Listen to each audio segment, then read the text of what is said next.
What happens when art, engineering, and imagination collide?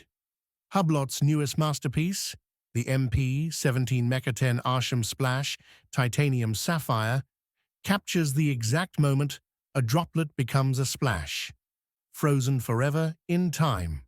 Continuing its creative partnership with American artist Daniel Arsham, Hublot transforms its signature art of fusion philosophy into a sculptural statement piece.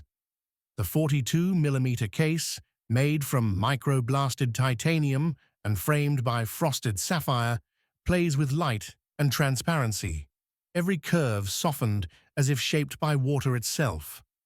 Look closer, and you'll see the familiar Hublot DNA, the 6 H-screws, the lateral case bulges, and that unmistakable crown, all reimagined with Arsham's organic vision.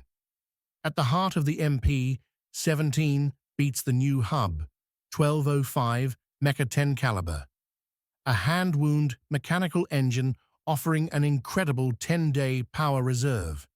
Twin barrels, skeletonized bridges, and a linear rack mechanism display combine precision with presence.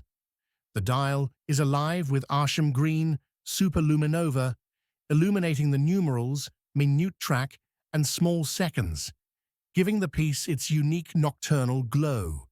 The charmille-grained rubber strap carries Arsham's monogram and secures with a titanium clasp, blending futuristic artistry with wearability. Every detail speaks to fluid motion, a timepiece sculpted by imagination, not convention. Limited to just 99 pieces, the Hublot MP-17 Meca-10 Arsham Splash Titanium Sapphire blurs the line between fine watchmaking and modern art. Priced at 60,000 Swiss francs, this is not just a watch, it's a moment, suspended in time.